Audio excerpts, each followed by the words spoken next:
Šiandien vėl geras naujienas, turime ant stalo tokią imtuvą 2 kanalų, atmintis apie 1000.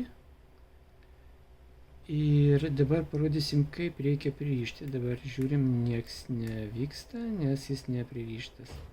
Spaudžiam mygtuką. Pirmas kanalas užimtas. Aš dabar pririšau, dabar reikia palaukti apie 15 sekundžių ir pažiūrėsim, ar tikrai pultelis veikia.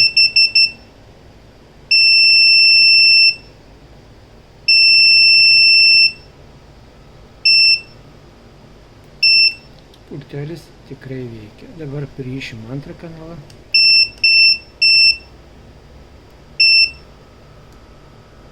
Dabar reikia palaukti vėlgi 15 sekundžių ir pažiūrėsim, ar pultelis veikia.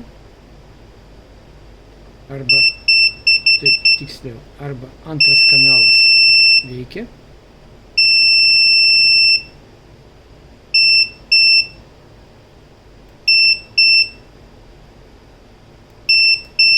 Pirmas kanalas, antras kanalas.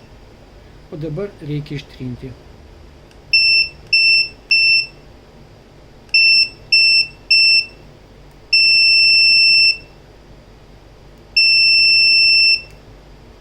Dabar laukiam 15 sekundžių.